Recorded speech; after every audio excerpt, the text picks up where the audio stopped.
అందరికీ నమస్కారం అండి. నా పేరు అనూహ్య. నేను కొత్తగా ఈ ఛానల్ స్టార్ట్ చేస్తున్నాను. మీ అందరూ ఆదరిస్తారని ఆశిస్తున్నాను. ఇక స్టోరీలోకి వెళ్ళిపోదాం. మన్నించు ప్రియ పార్ట్ 1. వేకువజామున మసక చీకట్లను చీల్చుకుంటూ శంషాబాద్ ఎయిర్పోర్ట్ వైపు దూసుకు వెళ్తుంది హోండా సిటీ కారు. రాము, కాస్త స్పీడ్ పెంచు అంది రాధ. తొందర ఏమీ లేదు, నిదానంగానే వెళ్ళు రాము అన్నాడు ఆనంద్. ఎవరి మాట వినాలో అర్థం కాలేదు అతనికి. మనం వెళ్ళేసరికి ఫ్లైట్ వస్తుందేమోనండి, అమి వెళ్ళిపోతుందేమో ఆందోళనగా అంది. ఎక్కడికి వెళ్ళదు, కంగారు పడకు, ఫ్లైట్కి ఇంకా టైం ఉంది. రామును కంగారు పెట్టకు అన్నాడు. భర్త మాటలపై ఆమెకు నమ్మకం లేదు. మరో 20 నిమిషాల్లో కారు ఎయిర్పోర్టుకు చేరుకుంది. బయటికి వస్తున్న ప్రయాణికులను చూస్తూ, నేను చెప్తూనే ఉన్నాను, మీరు వినిపించుకోలేదు. నాకు తెలుసు, అమి వెళ్ళిపోయి ఉంటుంది. భర్త మీద ఎన్నడూ రానంత కోపం వచ్చింది. అమి వచ్చే ఫ్లైట్ ఒకటే కాదు, ఇంకా చాలా వస్తాయి. తన ఫ్లైట్కి ఇంకా టైం ఉంది, పద లోపలికి దారి తీశాడు. క్షణాలు లెక్క పెట్టుకుంటూ ఉద్విగ్నంగా ఎదురు చూడసాగింది. ఫ్లైట్ వస్తున్నట్టు అనౌన్స్మెంట్ వినిపించింది. వస్తుందా రాదా?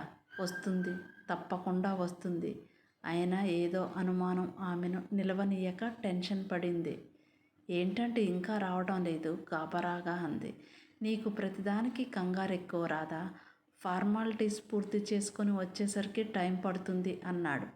మరి కాసేపటికి ప్రయాణికులు ఒక్కొక్కరే రావడం మొదలైంది. తమకు కావాల్సిన వ్యక్తి కోసం ఆమె కళ్ళు ఆరాటంగా వెతుకుతున్నాయి. అంతలోనే ఆమె కళ్ళు మెరిశాయి. ఏమండి అమి? సంతోషంతో ఆమె మాటలు తడబడ్డాయి. గబగబా ఎదురు వెళ్ళారు. హఠాత్తుగా ఎవరో అడ్డు రావడంతో ఎక్స్క్యూజ్ మీ అంటున్నదల్లా వాళ్ళను చూసి షాక్ అయింది. అమి ఆప్యాయంగా పలకరిస్తూ హత్తుకోబోయిందల్లా ఆమె భుజం మీద నిద్రపోతున్న చిన్నపిల్లాన్ని చూసి ఎవరి పిల్లాడు ఆశ్చర్యంగా అంది. ఆమె మాట్లాడలేదు. అసలే వాళ్ళని చూసి షాక్ అయిన అమూల్యకు ఆమె అడిగిన ప్రశ్న వినిపించిందో లేదో కానీ అలాగే కళ్ళప్పగించి చూస్తుండిపోయింది. నిన్నే అమ్మి. అదే మౌనం ఆమెలో. అరే, అడుగుతుంటే వినపడటం లేదా? ఎవరైనా బాబును చూడమని ఇచ్చారా? అసహనంగా అంది. ఆమె వైపు చూసి కళ్ళు వాల్చేసింది. ఆమె మౌనం రాధలో మరింత అసహనాన్ని కలగజేసింది. కోపంగా ఏదో అనబోతున్నదల్లా మెదడులో ఏదో మెరుపు మెరిసినట్టు, వీడు వీడు నేను చూస్తున్నది నిజమేనా? ఆనందోద్వేగంతో అమూల్యను కుదిపేసింది. ఆనంద్ పరిస్థితి అదే.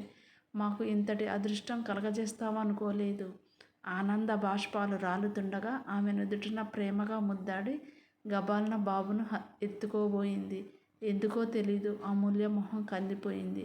మేలుకున్న బాబు బెదిరిపోయి తల్లి మెడ చుట్టూ చేతులు బిగించి ఆమెను మరింతగా హత్తుకుపోయాడు. రా నాన్న, చేతులు చాపింది. వాడు తల అడ్డంగా తిప్పుతూ తల్లిని హత్తుకుపోయాడు. రాధ మొహం చిన్నపోయింది. రాధ వెళ్దామా అంటూ రామ్మ స్థానంలో నిలబడిపోయిన అమూల్య భుజం తట్టాడు ఆనంద్. అప్రయత్నంగా వాళ్లను అనుసరించింది. తాను వస్తున్నట్టు వీళ్ళకి ఎలా తెలిసింది? ఎవరు చెప్పి ఉంటారో అర్థమై ఆ వ్యక్తి మీద ఉవ్వెత్తున ఆగ్రహం ముంచుకొచ్చింది. లగేజీ డిక్కీలో పెట్టించిన పోర్టర్కు డబ్బులిచ్చిన ఆనంద్ ఇంకా అలాగే నిలబడి ఉన్న అమూల్యతో ఎక్కమ్మా అన్నాడు. మీకెందుకు మామయ్య శ్రమ, నేను వచ్చేదాన్నేగా. అప్పటికి నోరు విప్పింది. ఇందులో శ్రమేముందమ్మా మృదువుగా అన్నాడు. ఆమె పరిస్థితి కుడితిలో పడ్డ ఎలకలా అయింది. ఎలా తప్పించుకోవాలో అర్థం కాలేదు. ఏంటమ్మా ఆలోచిస్తున్నావు అడిగాడు. మామయ్య, నేను చెప్పమ్మా మృదువుగా అన్నాడు. నేను దీపు ఇంటికి వెళ్తాను ఎలాగో చెప్పి ఊపిరి పీల్చుకుంది. తాను ఊరిలో లేదమ్మా అన్నాడు. మేనత్త ఇంటికి వెళ్ళడం సుతారాము ఇష్టం లేదు అమూల్యకు. పోనీ నేను హోటల్కు. మేనత్త తీక్ష్ణమైన చూపులకు మాటలు మింగేసింది. ఎక్కువ కఠినంగా అంది రాధ. ఆ కంఠంలో తొంగి చూస్తున్న ఆగ్రహానికి భయపడి మారు మాట్లాడకుండా కారు ఎక్కింది. కారు ఎయిర్పోర్ట్ దాటి ఫ్లైఓవర్ ఎక్కింది.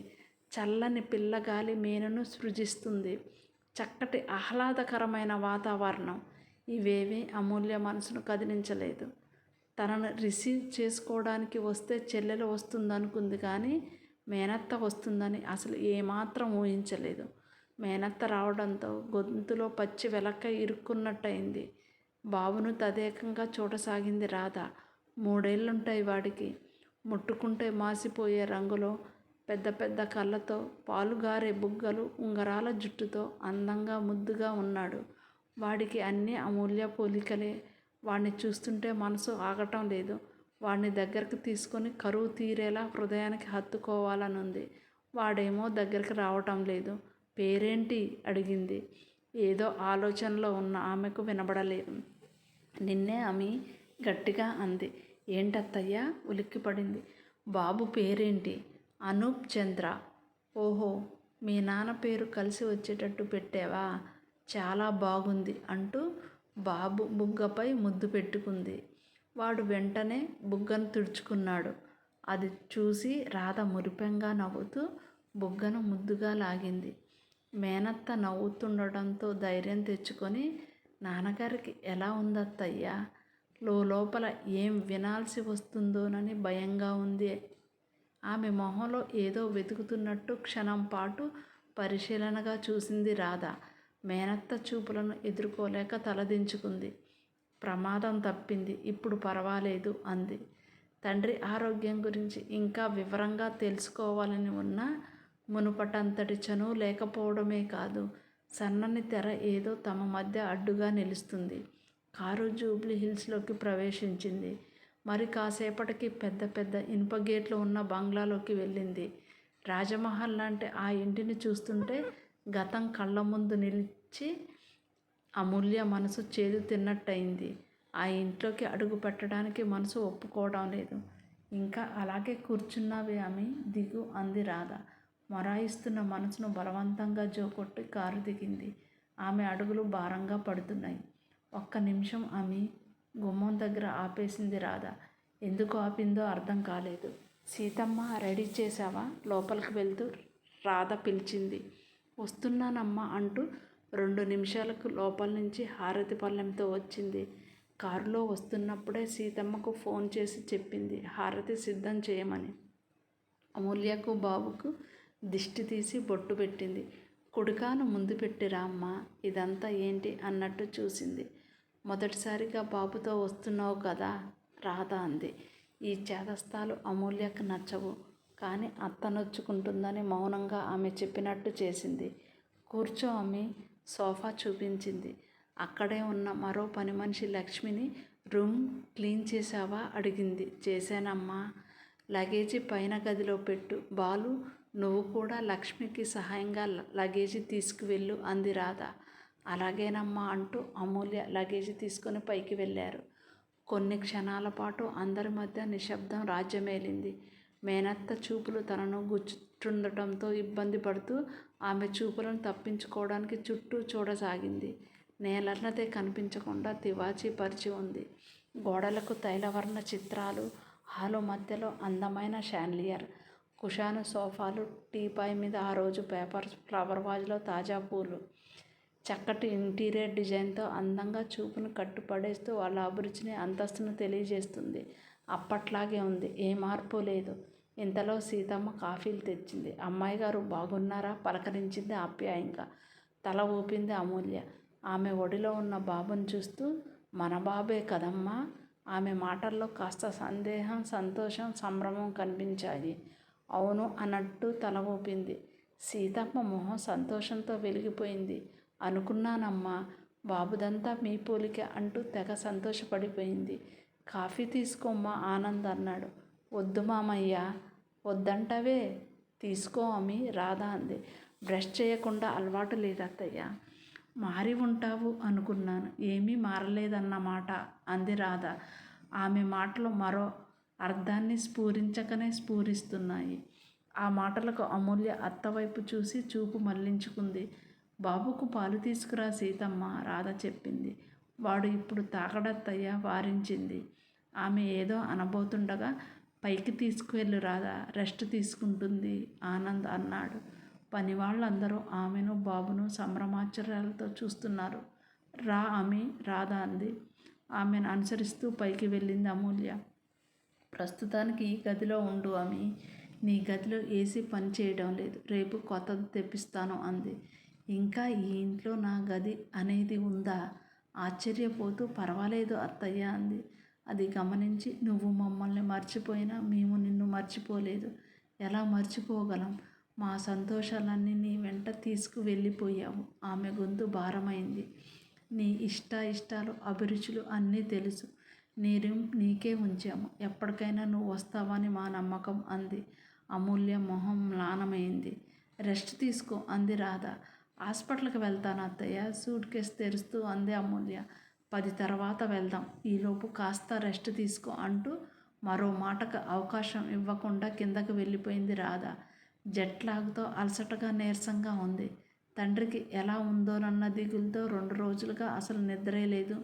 పడుకుంటావా అను కొడుకును అడిగింది. వాడు తల ఊపాడు. వాడిని పడుకోబెట్టి పక్కన తను వాలింది. పడుకుందే గాని నిద్ర పట్టడం లేదు. మనసంతా కలవరంగా ఉంది. తనను చూసి నాన్నగారు ఏమంటారో ఆలోచనలతో కొట్టుమిట్టాడుతూ ఎప్పటికో నిద్రలోకి జారుకుంది. ఉన్నట్టుండి ఏదో శబ్దానికి ఉలిక్కిపడి లేచింది. చుట్టూ చూసింది. తన గది కాదు. ఇదేంటి, తను ఎక్కడ ఉంది? కంగారు పడింది. మరోసారి గదంతా పరీక్షగా చూసింది. తండ్రికి ఆరోగ్యం బాగాలేదని తెలిసి ఆయనను చూడడానికి మార్నింగ్ వచ్చినట్టు, తనను రిసీవ్ చేసుకొని అత్తయ్య వాళ్ళు ఇంటికి తీసుకువచ్చినట్టు గుర్తు వచ్చింది. బద్ధకంగా ఆవలిస్తూ చేతికి ఉన్న వాచీలో టైం చూసింది. 5 కావస్తుంది. మై గాడ్, ఇంతసేపు మొద్దులా నిద్రపోయానా? గబగబా మంచం దిగి బ్రష్ చేసుకొని వచ్చింది. లేచావా? రాధ వచ్చింది. నన్ను లేపాల్సింది అత్తయ్య. నాన్నగారిని చూడటానికి వెళ్లకుండా మొద్దులా నిద్రపోయాను బాధగా అంది. 2-3 సార్లు లేపాలని వచ్చాను. నువ్వు బాగా అలసిపోయినట్టున్నావు. ఒళ్ళెరగకుండా నిద్రపోతున్నావు. అందుకే లేపలేదు. త్వరగా రెడీ అయితే వెళ్దాం అంది రాధ. అను లేనానా బాబును లేపుతుంటే.